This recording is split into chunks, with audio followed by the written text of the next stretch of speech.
So guys আজকে আমরা espresso calibration করে দেখাবো। যখন যদি আপনার হাতে যদি কফি মেশিন দায়িত্বে থাকে, যেমন সকালবেলা আপনি কফি শপ ওপেন করলেন, প্রতিদিন সকালে এসে আপনার এসপ্রেসো ঠিকঠাক মতো পড়ছে কিনা এটা মেজারমেন্ট করে নিতে হয় এবং এসপ্রেসোটাকে সেট করতে হয়। সেই সেট করতে বলা হয় espresso calibration. Espresso coffee machine বলে। আর একটা ওয়েট স্কেল নিয়ে আসো ভিতর থেকে। ওয়েট স্কেল, এটার নাম কি? সিঙ্গেল পটা ফিল্টার অথবা গ্রুপ হ্যান্ডেল। এটার নাম কি? অথবা গ্রুপ হ্যান্ডেল। সম্পূর্ণ জিনিসটার নাম হচ্ছে এসপ্রেসো কফি মেশিন। যদি কেউ জিজ্ঞেস করে তুমি কোন কফি মেশিনে কাজ শিখেছো, কি বলবেন? আর যদি বলে কোন মডেল, ম্যাজিস্টার। এটা কিন্তু আক্স করতেই পারে, ধরা খেয়ে যাবেন কিন্তু। ম্যাজিস্টার কফি মেশিনে। আর এটা হচ্ছে ডাবল গ্রুপ হেডের মেশিন। কত হেড? হেড কোনটাকে বলে বলেন তো? হেড, এইটা একটা হেড, এইটা একটা হেড, এটাকে বলে ডাবল গ্রুপ হেড। একটা মেশিন রেডি কিভাবে বুঝবেন? মেশিনটা কি রেডি আছে কিনা কিভাবে বুঝবেন? এই যে দেখেন এখানে একটা এই যে পাওয়ার গজের একটা কাটা আছে, যেটা একের কাছাকাছি, রাইট? এক সুইচি করছে, তখনই বুঝে নিতে হবে যে মেশিনটা রেডি, তখন আপনি মেশিনে কাজ করতে পারবেন, আদারওয়াইজ কাজ করতে পারবেন না। আমরা এখন ডাবল এসপ্রেসো সেট করে দেখাবো। যে ব্যক্তি ডাবল এসপ্রেসো সেট করতে পারবে সে সিঙ্গেল এসপ্রেসো সেট করতে পারবে। একই কিন্তু নিয়ম। সর্বপ্রথম পটা ফিল্টার আপনাকে এইভাবে ক্লিন এবং ড্রাই করে নিতে হবে। ড্রাই কেন করতে হবে? কফির গুঁড়োটা যেন লেগে না থাকে। প্রতিদিন ক্যালিব্রেশন করার জন্য আপনাকে একটা ওয়েট স্কেল অবশ্যই লাগবে। ওয়েট স্কেল ছাড়া করা যাবে না। প্রথমে অন করলাম। পটা ফিল্টারের ওয়েটটাকে আগে ট্রেয়ার করে জিরো করে নিব। এটা 600 গ্রাম। বাবা, এখন জিরো করলাম। এখন আমি দেখব আমাদের গ্রাইন্ডার কত গ্রামে সেট করা আছে। আমি এটা লাগাবো। সিঙ্গেল হলে এটা দিতাম, ডাবল হলে এটা দিব। আমি দেখব কত গ্রাম অটোমেটিক্যালি সেট করা, আগে থেকে এটা সেট করা। আমরা সচরাচর সবাই জানি কি ভাই বলেন তো, ডাবলের জন্য আমাদের কত গ্রাম লাগে? 18 গ্রাম, 14 থেকে 18 গ্রাম। তবে বিভিন্ন দেশে আপনার এটা, তার মানে আমাদের এখানে 18 গ্রাম সেট করা আছে, দেখছেন? আমি এক্স্যাক্ট 18 গ্রাম করলাম।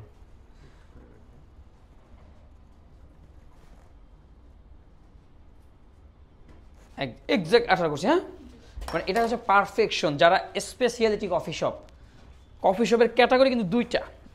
স্পেশালিটি কফি শপ মানে কি? যাদের কফি বিনটা যখন নির্বাচন করে অনেক কিছু রিসার্চ বাছাই করে, এটা হচ্ছে কফি বিনের গুঁড়া অথবা গ্রাউন্ড কফি বিন। হ্যাঁ, এরপর আমরা কি করব? ডিস্ট্রিবিউট করব। আমাদের বাস্কেটের সাইজ মানে অনেক ছোট নাকি? এটা কি করলাম? আমি ডিস্ট্রিবিউট করলাম। কেন করলাম? উঁচা নিচা যেটা ছিল সমাধান করার জন্য। এরপর আমরা ট্যাম্প করব। কত কেজি? 18। এখানে একটা স্প্রিং আছে, এটা অটোমেটিক এখানে লাগা মানে 18 গ্রাম সেট হওয়া। এটা 2-3 বার এরকম যাতায়াত করার কোনো দরকার নাই। এটা এয়ার পাম্পের কাজ কি? যদি কোনো থাকে, এটা অপশনাল। এরপর এরকম ক্লিন থাকতে হবে, সমতল। আমরা 18 গ্রাম থেকে 36 ml এসপ্রেসো বের করবো। কত ml? এটা করে দেখাচ্ছে এই কারণে, এটা আপনার world wide famous, because espresso making ratio 1:2, মানে 18 গ্রাম কফি হলে 36 ml লিকুইড হবে। এই কারণে এটা নিয়মটা হচ্ছে 1:2। যদি আপনাকে কেউ জিজ্ঞেস করে what is the making ratio of espresso, আপনি বলবেন 1:2। যদি কেউ জিজ্ঞেস করে যে একটা এসপ্রেসো কত সেকেন্ডে মেশিন থেকে এক্সট্রাক্ট হয়, আপনি বলবেন যে 25 to 30 সেকেন্ড। এখন আমি দেখবো যে এটা 25 to 30 সেকেন্ড এবং 36 ml পরে কিনা। যেহেতু এখন 36 ml সেট করা নাই, আমাকে 36 ml সেট করে নিতে হবে, সেট করতে হবে। তার জন্য আমার এই সুইচের কাজ আছে, দেখাচ্ছি আপনাকে। প্রথমে আপনাকে এটাকে চেপে ধরতে হবে। দেখেন আমি কয় নাম্বার সুইচ চেপে ধরেছি? একদম লাস্ট ওয়ান, পঞ্চম। এখন দেখেন একটা লাইট ডিম করছে, রাইট? মেশিন আমাকে বলছে আমাকে সেট করো। যদি এখন সেট না করি সে আবার আগের রূপে ফিরে যাবে, আগের রূপে চলে যাবে। আমি সেট করি নেই, এটা এক্সাম্পল হিসেবে দেখানোর জন্য। এবার আমি লক করলাম। এখন আর দেরি করা যাবে না। হ্যাঁ, আবার চাপ দিলাম। এবার আমি সেট করব। কি করব? 36 ml। কত ml? এটাকে টিয়ার করলাম। আমি এই বাটনে ক্লিক করলাম, আমি সুইচটা দিলাম। এখন আমার যতটুকু এসপ্রেসো দরকার আমি ততটুকু নেওয়ার পর এটা বন্ধ করে দিলে ওটাই সেট হয়ে যাবে। এখানে খেয়াল রাখবো আর এখানে টাইমিংটা খেয়াল রাখবো। আমার মনে হচ্ছে একটু তাড়াতাড়ি এসপ্রেসো পড়ছে, কোনো অসুবিধা নাই, ব্যাস আমি 36 ml বা আমি যতটুকু সেট করলাম এটাই সেট। এখন দেখেন আবার ডিম ডিম ডিম ডিম করতেছে, দেখেন ডিম ডিম ডিম ডিম ডিম ডিম এরকম। তার মানে কি এখন এখানে আমি কত সেট করছি? 36 করি নেই, কত করছি? 38। মানে আমার বন্ধ করতে দেরি হয়েছে, যা হয়েছে তাই, সর্বশেষ 40 ml এর মতো হয়ে গেছে নাকি। এখন থেকে আমি যতবার এসপ্রেসো এই বাটনে নিব কতটুকু পড়বে? যতক্ষণ না পর্যন্ত আমি সেট করব। এখন আপনাকে ইন্টারভিউতে গেলেন, যাওয়ার পরে আপনাকে বললো যে এসপ্রেসো মেশিন সেট করে দেখাও, ক্যালিব্রেশন করো, তুমি এসপ্রেসো বানাবা 35 ml।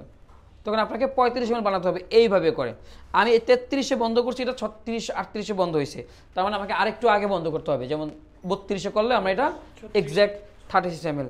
এর জন্য কি করে কয়েকটা কফি সকালবেলা নষ্ট করতে হয়, নষ্ট না করে কেউ সেট করতে পারবে না, ক্লিয়ার? সো এই দেখেন এসপ্রেসো এক্সট্রাকশনটা ভালো হয়েছে, শুধুমাত্র একটু সমস্যা ফেস করছে, সেটা হচ্ছে একটু তাড়াতাড়ি, যেটা আমার 20 সেকেন্ডের মধ্যে পড়েছে, তাই না ভাই? সো এখন হচ্ছে এইটার কাজ 20 সেকেন্ডে কেন পড়েছে বলেন তো? কফির বিন ছোট বড় এটা, হ্যাঁ, কফি বিনের যে গ্রাইন্ড সাইজটা যদি একটু বড় বড় থাকে তাহলে কি হবে, এসপ্রেসো তাড়াতাড়ি পড়বে। এখন আমি যদি এটা দেখেন, এটাকে আমি এখন ছোট করব, দেখেন যদি এরকম মনে হয় প্রথমে এটাকে লুজ করব। যদি আপনার কাছে এরকম মনে হয় যে এসপ্রেসো 25 সেকেন্ডে পড়ছে না, তাহলে কি করতে হবে?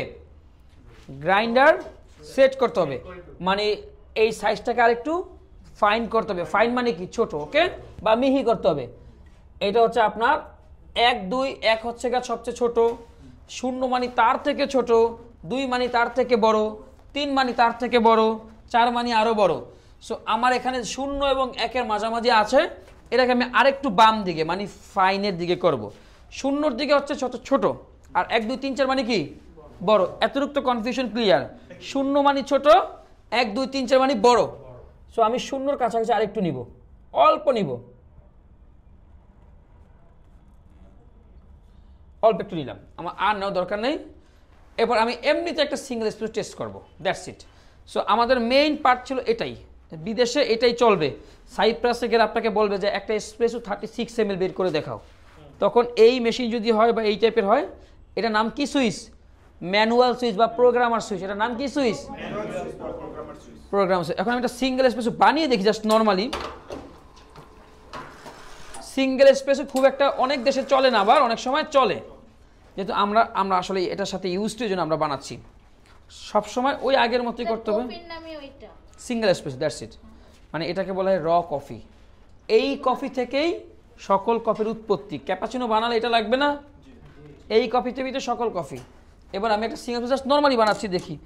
আমার এখানে আগে থেকে এটা 9 গ্রাম সেট করা, কয় গ্রাম? আগে থেকে সেট করা। সো আমরা আর কোনো যদি সেট করা না থাকে আপনাকে সেট করে নিতে হবে। সেমভাবে ডিস্ট্রিবিউশন করলাম, আবার ট্যাম্প করলাম, একই পদ্ধতি। আবার যদি ময়লা থাকে আমি এটা করলাম, এটা অপশনাল। হ্যাঁ, এরপর আমি এইটা দিয়ে করে দেখি। এই পানিটা কেন বের করি? এই যে শাওয়ার স্কিন বলে এটাকে কি বলে? আমরা যে গোসল করি শাওয়ারে করি না, ওইটা শাওয়ার স্কিন, এটাও শাওয়ার স্কিন মেশিনের। আমরা এটাকে লক করলাম। এখন আমি দেখি জাস্ট নর্মালি, আমি দেখবো এটা কতটুকু এসপ্রেসো কত সেকেন্ডে বের হয়, টেস্ট করব। যদি সব ঠিক থাকে আমার করা লাগবে না, যদি ঠিক না থাকে আমাকে করতে হবে। আমি অন করে অফ করলাম। টাইমিংটাও ইম্পর্টেন্ট এবং পরিমাণটা ইম্পর্টেন্ট। সো আমি দেখব কত সেকেন্ডে বের হয়। 4 5 6 7। এখন কিন্তু মেশিন সেট করা না, আমি করি না এটা, আমি জাস্ট আগের রূপটাকেই দেখছি যে কত সেকেন্ডে। সো এখানে আমাদের এসপ্রেসো বের হয়েছে আপনার অ্যারাউন্ড 20 ml, বা দেখি কত, সরি এখানে একটু বসে। হ্যাঁ, যারা এসপ্রেসো চায় তারা এটাই খাবে। 19.6 মানে অ্যারাউন্ড 20 গ্রাম, কিন্তু পড়েছে কত সেকেন্ডে? 14 সেকেন্ড কি অ্যাকচুয়াল জিনিস? অ্যাকচুয়াল কত? হ্যাঁ, সেট এই যে যেটা দেখালাম ওভাবে। এখন এখানে 14 সেকেন্ডে পড়ছে, তার মানে এখন কি করতে হবে? আরো গ্রাইন্ডারকে ফাইন করতে হবে। যত বেশি ফাইন করবেন কফিটা আস্তে আস্তে পড়বে। যত বেশি ক্রসও করবেন বা কততে মানে শূন্যর কাছাকাছি একের কাছাকাছি রাখতে হবে। শূন্য এবং একের মাঝামাঝি বা কাছাকাছি অবস্থায় রাখবে। আপু আপনাকে আমার সালাম, ওইটা করতে হবে আর কি। এটা এক এক গ্রাইন্ডারে এক একভাবে সেট করতে হবে, বাট জিনিসটা খুবই সহজ। কিছুটা এরকম রেগুলেটরের মতো ঘুরালে ছোট বড় হয়, আর আমাদের গলাটাকে ঘুরাতে হয়, দ্যাটস ইট, কোনো সমস্যা নাই। জাস্ট সেট করলেই এগুলো হয়ে যায়। হ্যাঁ অনেক সহজ। এটা সেট করলে এটা হয়ে যায়। হ্যাঁ হ্যাঁ, বাট জিনিসটা অনেক সহজ। যদি আমরা না শেখাই তাহলে আপনার কাছে পাহাড় সমান বোঝা মনে হবে, তাই না? এখন আমরা একটা লাটে বানাবো। কি বানাবো? ওকে, একটু দুধ দাও। এই যে এসপ্রেসোর সাথে যদি 200 থেকে 250 ml দুধ দেই, আর ফোমের পার্সেন্টেজ যদি হয় আপনার, ফোমের পার্সেন্টেজ কত হবে? 15 থেকে 20% যদি হয় তাকে বলে লাটে। আর ক্যাপাচিনোতে যদি 30 থেকে 40% হয় তাকে বলে কি? ক্যাপাচিনো। আর যদি 5 থেকে 10% হয় ফোমের লেয়ার তাকে বলে ফ্ল্যাট হোয়াইট। কিভাবে বুঝবেন? এরকম ট্রান্সপারেন্ট কাপে বানিয়ে বুঝতে হবে, আপনি নিজেই বুঝবেন। আমি এই যে একবার করে দেখাচ্ছি লাটে। যে ব্যক্তি লাটে করবে, এটার নাম কি লাটে? হ্যাঁ আমি এখন লাটে বানাচ্ছি, ক্যাফে লাটে বা কফি লাটে। সব লাটে মানে দুধ। লাটের বাংলা শব্দ কি? ইতালি যাবে কে? হ্যাঁ, লাটে মানে হচ্ছে, লাটে একটা ইতালিয়ান শব্দ যার মানে হচ্ছে দুধ। লাটে মানে কি? এই দেখেন আপু, এদিকে ক্লোজ। যদি আপনার ফোম কম বেশি মানে বোঝার জন্য, এটা হচ্ছে স্টার্টিং পয়েন্ট। আমি স্টার্ট করব এইভাবে, মানে যখন স্টিম করা শুরু করব এই হচ্ছে পয়েন্ট। একটু খুলে দেখাই কতটুকু ডুবাইছি। এই যে এই স্টিম ওয়ান্ডের যে তলদোষ থেকে এই যে দাগ লেগেছে, হ্যাঁ এতটুকু আমি ডুবাইলাম। ক্লিয়ার? এটা হচ্ছে আপনার স্টার্টিং পজিশন, এভাবে করবেন। ভয় পেয়েছেন? ওকে, এই দেখেন আবার আমি এই যে স্টিম করার টেকনিকটা দেখেন। স্টিম করার টেকনিকটা মোস্ট ইম্পর্টেন্ট পার্ট। এই যে সমান মাঝে আনলাম না, এরপর হালকা আমি বাঁকা করলাম। আমি বাঁকা কেন করলাম কে বলতে পারবে? আমার মিল্কটা কিরকম সার্কেলিং করতে হবে, বিকজ তাহলে টেক্সচারটা এবং স্মুথনেসটা ভালো আসবে। আমি বললাম সব স্টিম তো একরকমই না, একই রকম। সো আমি যদি নিচের দিকে নামাই পিচারটা তাহলে হবে ক্যাপাচিনো। আমি এবং উপর দিকে উঠে তাহলে হবে লাটে, সরি ফ্ল্যাট হোয়াইট। আমার গরম কিন্তু অলরেডি হয়ে গেছে। সো আমার টার্গেট হচ্ছে লাটে বানাবো। যদি আপনি ক্যাপাচিনো বানাতে চান তাহলে এইভাবে লাগানোর পরে এটাকে একটু নিচের দিকে নামাবেন। এই যে এইভাবে নিচের দিকে নামালে ফোমটা বৃদ্ধি পাবে। আর এখানে ফোমিংটা বাজে আসার একটা রিজন হচ্ছে, এখানে আমরা এই দুটো আমি সেকেন্ড টাইম ব্যবহার করতেছি, মানে রিইউজ করতেছি না দুটো আমরা, এই কারণে এখানে ফোমিংটা এত ভালো দেখা যাচ্ছে না। তারপর আমরা চেষ্টা করতে পারি। দুধ কিন্তু ভালো না, বিকজ এটা গরম দুধ ছিল আগে থেকে। যদি অতিরিক্ত বাবলস থাকে আপনি স্পুনের সাহায্যে ভাবে রিমুভ করতে পারেন, না করলেও আরও ভালো। এই যে লাটে মানে মিডিয়াম লেভেলের ফোম দেখলে বুঝে নিতে হবে আপনার এটা কি। আর ক্যাপাচিনো ফোম হবে একটু বেশি, এর থেকে বেশি হবে কি ক্যাপাচিনো। এটা একটা অ্যাকচুয়াল একটা ক্যাপাচিনো পিচার বোঝানোর জন্য। এবার আপনি যা ইচ্ছা যা পারেন তাই বানাবেন, আমি যা পারি তাই বানাবো।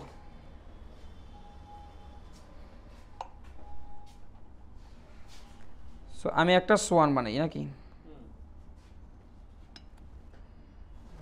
ঠিক আছে? সো আমি একটা ছোট করে একটা কি বানাই, এটার নাম কি আপু? সোয়ান মানে কি? সো এটা একটা অ্যাকচুয়াল লাটে। ক্লিয়ার? দেখেন আমি এমনভাবে ডিভাইড করেছি, আমার পিচারও খালি আমার কাপও ভরা। এটা হচ্ছে একটা টেকনিক। এগুলো হচ্ছে আপনাকে বানাতে হবে, প্র্যাকটিস প্র্যাকটিস প্র্যাকটিস করতে করতে করতে করতে করতে করতে করতে করতে করতে করতে আপনি পারবেন। মিল্ক স্টিম 3 প্রকার, ক্যাপাচিনো, লাটে অ্যান্ড বলেন না কেন? মিল্ক গরম করতে হবে কত ডিগ্রি টেম্পারেচার? মিল্ক কত ডিগ্রি গরম করতে হবে? 60 থেকে 65। এটা কি কাপ? ছোট মিনি কাপ। এটাকে বলে এসপ্রেসো কাপ, এটাকে বলে কটাটু কাপ। ছোট বড় কোনো কিছু নাই, হ্যাঁ? এসপ্রেসো কাপ, কটাটু cup, macchiato cup, piccolo cup. অনেক কঠিন। এটা হচ্ছে ক্যাপাচিনো কাপ, লাটে কাপ এইটা। লাটে হচ্ছে বড়, আর ক্যাপাচিনো দেখেন এটার মধ্যে বসে যাবে ক্যাপাচিনো কাপ। বাট আমি লাটে বানালাম, ফোমটা জাস্ট চেঞ্জ করে। হ্যাঁ, আমি চাইলে এটার মধ্যে ক্যাপাচিনো বানাতে পারি। ক্যাপাচিনো যখন বানাবো এত সুন্দর আর ডিজাইন হবে না। কেন ভাই হবে না? ফোমের কারণে।